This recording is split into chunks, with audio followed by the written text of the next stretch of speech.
सभी साथियों को मेरी तरफ से नमस्कार।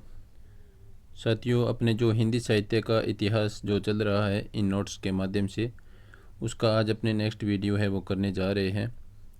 और जो साथी नए चैनल से जुड़े हैं, जिनको हिंदी साहित्य का पूरा इतिहास इन नोट्स के माध्यम से पढ़ना है, तो चैनल को सब्सक्राइब कर लें और इससे पहले जो वीडियो अपलोड कर दिए हैं उनको आप लगातार देखें।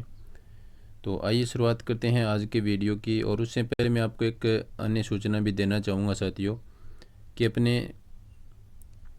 बहुत जल्द है वो हिंदी व्याकरण के जो जितने भी पुराने पेपर हैं उनमें जो क्वेश्चन आए हुए हैं उन क्वेश्चनों की एक सीरीज़ है वो शुरू करने जा रहे हैं।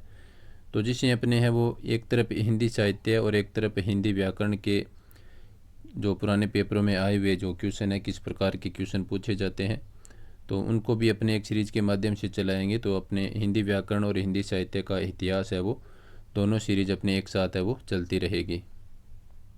तो वो देखने के लिए आप भी चैनल को सब्सक्राइब भी कर लें यदि आपने नहीं कर रखा है। तो आइए शुरुआत करते हैं आज के वीडियो की और देखते हैं आज की अपनी नेक्स्ट जो रचना है वो है हमीर रासो। तो दोस्तों, जो हमीर रासो है वो इसकी रचना 1357 ईस्वी में की गई थी। कब की गई थी? 1357 ईस्वी में हमीर रासो की रचना की गई थी। और इसके लेखक कौन है? तो इसके लेखक हो जाएंगे सारंगधर। काफ़ी बार ये जीके में भी ये क्वेश्चन पूछा जा चुका है। हमीर रासो के रचनाकार सारंगधर हो जाएंगे। इस रचना से संबंधित जो कुछ भी महत्वपूर्ण बातें हैं वो दोस्तों इस प्रकार से हैं। इस रचना का मूल ग्रंथ अभी तक अप्राप्त है, यानी जो ये रचना थी इसका जो मूल ग्रंथ था, जो सबसे पहले लिखा गया था, वो अभी तक अप्राप्त है। इसके बाद में है लक्ष्मीधर द्वारा रचित संकलित रचना प्राकृत पेंगलम में इस काव्य के कुछ छंद है वो प्राप्त होते हैं। यानी अपने एक फैक्ट यहाँ पर देखें तो प्राकृत पेंगलम है वो किसकी रचना है? लक्ष्मीधर की रचना है। और इनकी जो यह रचना है इसमें इस काव्य के कुछ छंद है वो प्राप्त होते हैं। कौन से काव्य के? हमीर रासो के, जो कि 1357 ईस्वी में लिखी गई थी और इसके लेखक है सारंगधर। इसके बाद में देखिए दोस्तों, प्राकृत पेंगलम में क्या क्या है? विद्याधर, सारंगधर, बब्बर और जज्जत की रचनाओं का वो संकलन है वो प्राकृत पेंगलम रचना में किया गया है। यानी इन रचनाओं से कुछ है वो मैटर है वो इस प्राकृत पेंगलम में एक जगह संग्रहित है वो किया गया है। इसके बाद में चलते हैं दोस्तों नेक्स्ट अपनी इस रचना से संबंधित कुछ महत्वपूर्ण जो फैक्ट हैं। तो देखिए दोस्तों, सारंगधर ने एक सुप्रसिद्ध ग्रंथ सारंगधर पद्धति की रचना भी की थी। आचार्य रामचंद्र शुक्ल ने हमीर रासो में अपभ्रंश रचनाओं की संपत्ति है वो माना है। यानी इन्होंने आचार्य शुक्ल ने क्या माना है? आचार्य शुक्ल ने हमीर रासो को अपभ्रंश रचनाओं की संपत्ति माना है। ये क्वेश्चन यहाँ से बन सकता है कि किस विद्वान ने है वो हमीर रासो को अपभ्रंश रचनाओं की संपत्ति माना है? तो यहाँ पर आपका आंसर हो जाएगा आचार्य रामचंद्र शुक्ल ने है वो हमीर रासो को अपभ्रंश रचनाओं की संपत्ति माना है। नेक्स्ट अपना महत्वपूर्ण फैक्ट है, हजारी प्रसाद द्विवेदी ने हमीर को अमीर शब्द का विकृत रूप है वो माना है। इसके बाद में दोस्तों अपनी नेक्स्ट रचना है विजयपाल रासो। तो दोस्तों जो विजयपाल रासो है ये 16वीं सदी में लिखी गई थी। कब लिखी गई थी विजयपाल रासो? 16वीं सदी में। और मिस्र बंधुओं ने इसका काल क्या माना है? 1298 ईस्वी है वो माना है, यानी 13वीं सदी। तो यहाँ से क्वेश्चन बन सकता है कि मिस्र बंधुओं ने विजयपाल रासो का रचना काल है वो किस सदी को माना है? तो यदि सदी पूछे तो आपके 13वीं सदी हो जाएगी, और यदि आपको सन पूछे तो 1298 ईस्वी है वो मिस्र बंधुओं ने विजयपाल रासो का रचनाकाल माना है। तो विजयपाल रासो के रचनाकार कौन है दोस्तों, वो आप देख लीजिए। इसके रचनाकार है नल सिंह। और काव्य रूप के यदि बात करें तो यह एक वीर गीत है और इसमें कुल जो छंद प्राप्त होते हैं वो 42 छंद प्राप्त होते हैं। यहाँ से भी क्वेश्चन बन सकता है कि विजयपाल रासो में कुल छंदों की संख्या कितनी है? तो इसका आंसर हो जाएगा 42 छंद। और इसकी भाषा की बात करें तो विजयपाल रासो की जो भाषा है वो दोस्तों अपभ्रंश भाषा है वो मानी जाती है। दोस्तों आपसे निवेदन कि आप वीडियो को पूरा देखें और लाइक और शेयर अवश्य करें। इसके बाद में नेक्स्ट चलते हैं दोस्तों, रास यानी जैन साहित्य जो ग्रंथ है उनके बारे में अपने यहाँ पर पढ़ेंगे। तो देखिए दोस्तों, इसमें जो रास और जैन साहित्य ग्रंथ हैं उसमें अपने पहला फैक्ट है 12वीं एवं 13वीं शताब्दी में जैन कवियों द्वारा धर्म प्रचार हेतु रचा गया साहित्य है वो क्या कहलाया? रास साहित्य कहलाया या कहलाता है। 12वीं एवं 13वीं शताब्दी में जो जैन कवि है उन्होंने धर्म प्रचार हेतु कुछ साहित्य है वो रचा था, जो कि रास साहित्य के रूप में कहलाता है। इसके बाद में नेक्स्ट अपना फैक्ट है, अभिनव गुप्त ने रास को एक प्रकार का रूपक माना है। किसने? अभिनव गुप्त ने रास को क्या माना है? एक प्रकार का रूपक माना है। इसके बाद में देखिए दोस्तों, जो रास साहित्य ग्रंथ हैं उनकी विशेषताओं में अपने बात करें तो पहली विशेषता है ये काव्य जैन कवियों द्वारा रचित है। इसमें जैन धर्म से संबंधित व्यक्तियों को चरित्र नायक बनाया गया है। और इसके बाद में है इनके कथानक का प्रमुख स्रोत है वो जैन पुराण को माना जाता है। यानी जो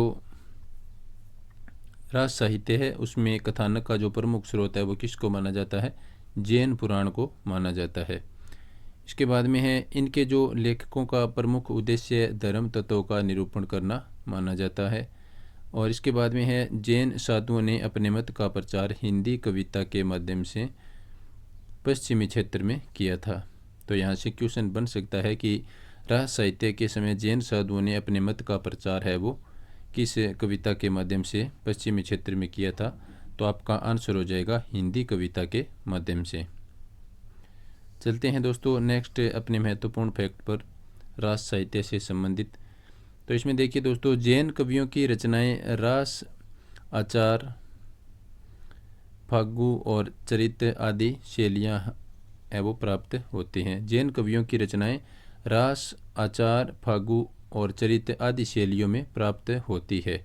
इस प्रकार से आप इस वाक्य को पढ़ें। इसके बाद में नेक्स्ट है, वात्स्यायन के कामसूत्र के रचना काल तक रास में गायन का भी समावेश हो चुका था। इसके बाद में अपने नेक्स्ट जो महत्वपूर्ण रचना है वो देखिए दोस्तों, इस रचना से जो रास साहित्य या रास काव्य है उससे संबंधित जो प्राचीन ग्रंथ है उसके बारे में अपने यहाँ पर जानते हैं। तो देखिए दोस्तों, इसमें जो रिपुदारण्य रास है जो कि संस्कृत भाषा में लिखा गया है, और दूसरा है उपदेश रसायन रास। इसमें देखिए दोस्तों, अपभ्रंश का सर्वप्रथम रास ग्रंथ है वो किसको माना जाता है? उपदेश रसायन रास को माना जाता है। नेक्स्ट है पंच पांडव चरित रास, ये हिंदी का प्रथम ऐतिहासिक रास ग्रंथ माना जाता है। और इसके बाद में है भरतेश्वर बाहुबली रास। तो दोस्तों यह जैन परंपरा का प्रथम ग्रंथ माना जाता है। जैन परंपरा का प्रथम ग्रंथ कौन सा है? भरतेश्वर बाहुबली रास, ऐसा मुनि जैन विजय ने माना है। यानी जैन परंपरा का जो प्रथम ग्रंथ है वो मानने वाले कौन है? मुनि जैन विजय। और कौन सा ग्रंथ मानते हैं? भरतेश्वर बाहुबली रास। इसके बाद में देखिए दोस्तों, अपने नेक्स्ट महत्वपूर्ण फैक्ट जो मैंने नोट लगा करके यहाँ पर लिखा है, देखिए इसमें आचार शैली के जो जैन काव्यों में उपदेशात्मकता को प्रधानता दी गई है। इसके बाद में है रास शब्द की उत्पत्ति और अर्थ है वो किस प्रकार से है। तो देखिए दोस्तों, जो रास संस्कृत में क्रीड़ा व नृत्य को कहा जाता है। संस्कृत भाषा में रास का क्या अर्थ है? क्रीड़ा या नृत्य। और इसके बाद में है अभिनव गुप्त ने रास को एक प्रकार का रूपक माना है। ये लाइन अपने पीछे पढ़ चुके हैं। अभिनव गुप्त ने रास को क्या माना है? एक प्रकार का रूपक। नेक्स्ट अपना महत्वपूर्ण फैक्ट है दोस्तों, लोक साहित्य में रास शब्द का अर्थ है वो कृष्ण की लीलाओं से लिया गया है।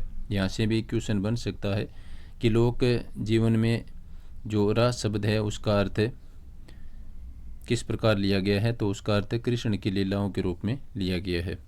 नेक्स्ट है कामसूत्र में रास के अर्थ में नृत्य और गायन दोनों शामिल है।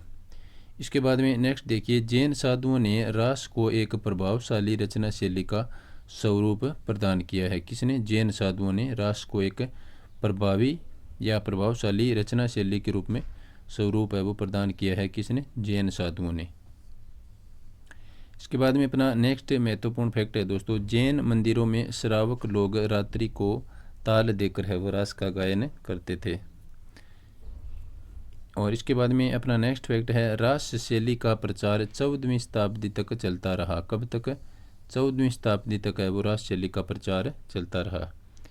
अब इसके बाद में अपने बात करते हैं फागु शब्द की उत्पत्ति और अर्थ। जो अपने ऊपर पढ़ा था रास और फागु, उससे संबंधित यहाँ पर फागु शब्द की उत्पत्ति है वो किस प्रकार से हुई थी उसके बारे में अपने देख रहे हैं। संस्कृत में फागु शब्द का अर्थ होता है फल्गु, यानी बसंत ऋतु की बात कर रहा है। फल्गु होता है बसंत, और प्राकृत में इसको फल्गु को क्या कहा जाता है? फागु। हिंदी में क्या कहा जाता है? फाग। जो अपने आमतौर पर ये शब्द है वो काम में लेते हैं। फागु काव्य का अर्थ क्या है दोस्तों? तो फागु काव्य का जो अर्थ है वो हो जाएगा बसंत ऋतु का काव्य या गान। क्या हो जाएगा फागु काव्य का अर्थ? बसंत ऋतु का काव्य या गान। इसके बाद में अपने रास साहित्य की जो कुछ प्रमुख रचनाएं हैं उनके बारे में पढ़ते हैं। तो इसमें पहली रचना है अपने बरतेश्वर बाहुबली रास, जिसकी रचना है वो 1184 ईस्वी में की गई थी। कब की गई थी? बरतेश्वर बाहुबली रास की रचना 1184 ईस्वी में। और इसके लेखक कौन है? शालिभद्र सूरी। और काव्य प्रकार कौन सा है? खंड काव्य है वो बरतेश्वर बाहुबली रास का माना जाता है। और रस की यदि बात करें तो इस रचना में वीर, श्रृंगार और शांत रस माने जाते हैं। इसके बाद में अपना नेक्स्ट फैक्ट है मुनि जैन विजय के अनुसार यह जैन साहित्य की रास परंपरा का प्रथम ग्रंथ है। किसके अनुसार? मुनि जैन विजय के अनुसार ये रचना है वो जैन साहित्य की रास परंपरा का प्रथम ग्रंथ है। ये लाइन अपने पीछे भी पढ़ चुके हैं, तो इसको आप अच्छी तरह से याद रखें, काफ़ी महत्वपूर्ण लाइन है। इसके बाद में अपना नेक्स्ट फैक्ट है दोस्तों, शालिभद्र सूरी को गणपति चंद्र गुप्त ने हिंदी का प्रथम कवि माना है। ये भी काफ़ी महत्वपूर्ण लाइन है कि गणपति चंद्र गुप्त ने हिंदी का प्रथम कवि किसे माना है? तो शालिभद्र सूरी को माना है। ये काफ़ी बार पुराने पेपरों में शायद ये क्वेश्चन पूछा जा चुका है। हिंदी साहित्य या हिंदी का प्रथम कवि किसे माना जाता है, किसके अनुसार माना जाता है, ये ऐसे क्वेश्चन है वो पूछे जाते हैं अक्सर। नेक्स्ट देखिए अपने महत्वपूर्ण फैक्ट है कि जो भरतेश्वर बाहुबली रास जो रचना है, इस रचना में दो भाइयों भरतेश्वर अयोध्या का ये राजा है तथा बाहुबली ये तक्षशिला का राजा है कि वीरता, युद्धों आदि का वर्णन किया गया है। यानी इस रचना में क्या किसके बारे में ये रचना लिखी गई है? तो ये दो भाइयों भरतेश्वर और बाहुबली के बारे में लिखी गई है। जो भरतेश्वर है वो अयोध्या का राजा थे, अयोध्या के राजा थे, और तक्षशिला के राजा थे बाहुबली। इनकी वीरता और इनके युद्धों का वर्णन है वो भरतेश्वर बाहुबली रचना में किया गया है। इसके बाद में नेक्स्ट जो अपना महत्वपूर्ण फैक्ट है वो देखिए दोस्तों, इस ग्रंथ में हिंसा के बाद विरक्ति तथा मोक्ष के भाव प्रतिपादित करना कवि का मुख्य लक्ष्य रहा है। इसके बाद में दोस्तों अपने बात करते हैं दूसरी रचना रास साहित्य से संबंधित, वो है पंच पांडव चरितरास। कौन सी रचना? पंच पांडव चरितरास। और इसके लेखक है शालिभद्र सूरी। और इसमें कितने सर्ग है? तो पंच पांडव चरितरास में दोस्तों 15 सर्ग है। और इसकी भाषा क्या कौन सी है? जो पंच पांडव चरित है इसकी भाषा है दोस्तों अपभ्रंश मिश्रित राजस्थानी हिंदी। कौन सी भाषा है? अपभ्रंश मिश्रित राजस्थानी हिंदी भाषा है वो मानी जाती है पंच पांडव चरितरास की, जो लिखा है शालिभद्र सूरी ने। इसके बाद में अपना महत्वपूर्ण फैक्ट है हिंदी रास परंपरा की प्रथम ऐतिहासिक रचना इसको माना जाता है, और पांडवों की इस कथा को अहिंसा पर रखा गया है। चलते हैं दोस्तों अपनी नेक्स्ट महत्वपूर्ण रचना बुद्धिरास। तो दोस्तों बुद्धिरास है वो शालिभद्र सूरी के द्वारा लिखी गई है। और इसके बाद में अपनी नेक्स्ट रचना है चंदनबाला रास, जो कि 1200 ईस्वी में लिखी गई। चंदनबाला रास कब लिखी गई? 1200 ईस्वी में। और चंदनबाला रास के यदि लेखक की बात करें दोस्तों तो इसके लेखक हो जाएंगे आसगु। और छंद हो जाएंगे 35 छंद है वो चंदनबाला रास में है। और रस की बात करें तो चंदनबाला जो रास रचना है इसमें करुण रस का प्रयोग है वो किया गया है। इसके बाद में जो इस रचना से संबंधित जो एक दो बातें और हैं वो इस प्रकार से हैं। यह 35 छंदों का खंड काव्य है। कौन सा काव्य? खंड काव्य, जिसकी रचना कहाँ पर हुई थी? जालोर में। ये जीके में ये क्वेश्चन काफ़ी बार पूछा जाता है कि जो चंदनबाला जो रास रचना है वो दोस्तों इसकी रचना कहाँ पर की गई थी? तो जालोर में इसकी रचना की गई थी। इसके बाद में है चंपा नगरी के राजा दधिवाहन की पुत्री चंदनबाला रास इसकी कथा नायिका है। यानी चंदन बाला रास है वो चंदन बाला रास रचना की कथानायिका है। और ये किसकी पुत्री थी? चंपा नगरी के राजा दधिवाहन की पुत्री थी। कौन? चंदन बाला रास। इसके बाद में नेक्स्ट अपनी रचना है दोस्तों जीव दया रास। तो दोस्तों जो जीव दया रास रचना है ये भी आसगु कवि की रचना है। इसके बाद में है नेक्स्ट रचना स्थूली भद्र रास। तो दोस्तों जो स्थूली भद्र रास रचना है ये जिन धर्मसूरी की रचना है। इसमें कोसा नामक वेश्या के पास भोग विलास में लिप्त रहने वाले स्थूली भद्र को कवि ने जैन धर्म की दिशा लेने के बाद मोक्ष का अधिकारी सिद्ध किया था। नेक्स्ट अपनी रचना है दोस्तों रेवंत गिरिदास। रेवंत गिरिदास रचना दोस्तों इसके लेखक हैं विजय सेन सूरी। कौन है रेवंत गिरिदास के रचनाकार? विजय सेन सूरी। इसके बाद में है नेमिनाथ रास। इसके लेखक हैं सुमति गुणी। यहाँ पर सिर्फ दोस्तों अपने जो कुछ महत्वपूर्ण रचनाएं हैं और उनके जो लेखक हैं उनको ही पढ़ रहे हैं, जिनके बारे में अपने डिटेल ज़रूरी थी वो पढ़ ली हमने। तो इसके बाद में जो 9वीं रचना है दोस्तों रास साहित्य से संबंधित महत्वपूर्ण रचना गौतम स्वामी रास। इसके जो रचनाकार है उदयवंत है, इन्हें विजय भद्र भी कहा जाता है। इसके बाद में है उपदेश रसायन रास जिसके रचनाकार है जिन दत्त सूरी। इसके बाद में नेक्स्ट जो अपनी रचना है दोस्तों कुमार पाल प्रतिबोध। कुमार पाल प्रतिबोध जो रचना है दोस्तों इसके रचनाकार है सोम परब सूरी। इसके बाद में है सरावकाचार। 933 ईस्वी में यह रचना है वो लिखी गई थी और यह हिंदी की प्रथम रचना मानी जाती है। ये काफ़ी इंपॉर्टेंट फैक्ट है तो इसको आप याद रखें। सरावकाचार 933 ईस्वी में लिखी गई हिंदी की प्रथम रचना और इसके लेखक कौन है? देवसेन। ये काफ़ी बार पुराने पेपरों में क्वेश्चन पूछा जा चुका है। इसके बाद में है दोस्तों नेक्स्ट रचना मुंजरास। मुंजरास के रचनाकार है दोस्तों अज्ञात कवि। मुंजरास के रचनाकार कौन है? अज्ञात कवि। इसके बाद में देखिए दोस्तों नेक्स्ट अपनी जो रचना है अबूरास। अबूरास के रचनाकार है दोस्तों पलहण। इसके बाद में है प्रबंध चिंतामणि। तो प्रबंध चिंतामणि के लेखक हो जाएंगे मेरुतुंग। तो इसमें प्रबंध चिंतामणि के बारे में देखिए कि दुहा विद्या में विवाद करने वाले चारणों की कथा, इसलिए अपभ्रंश को दुहा विद्या भी कहा जाने लगा था। किसको दुहा विद्या कहा जाने लगा? अपभ्रंश को। इसके बाद में नेक्स्ट रचना देखिए दोस्तों भरतेश्वर बाहुबली घोर रास। भरतेश्वर बाहुबली रास अपने पीछे पड़ चुके हैं। यह है भरतेश्वर बाहुबली घोर रास। ये रचना है वज्रसेन सूरी की। इसको आप याद रखें, कन्फ्यूज ना हो ये दोनों में। तो भरतेश्वर बाहुबली घोर रास है वो वज्रसेन सूरी की रचना है। और कानड़ते प्रबंध है वो पद्मनाभ की रचना है। काफ़ी बार जीके में भी क्वेश्चन पूछा गया है। इसके बाद में है नेमिनाथ। तो दोस्तों जो नेमिनाथ चरियू जो रचना है ये हरिभद्र सूरी की रचना है। और इसके बाद में है नेमिनाथ फागु। ये है राजशेखर सूरी की रचना। इसके बाद में नेक्स्ट अपनी रचना है दोस्तों योगसार। तो दोस्तों योगसार रचना है वो जोइंदू की रचना है। किसकी? योगसार जोइंदू की रचना है। इसके बाद में देखिए दोस्तों कच्छुली रास। तो ये कच्छुली रास जो रचना है ये प्रज्ञा तिलक की रचना है। सारंग दर पद्धति एक सुभाषित ग्रंथ है।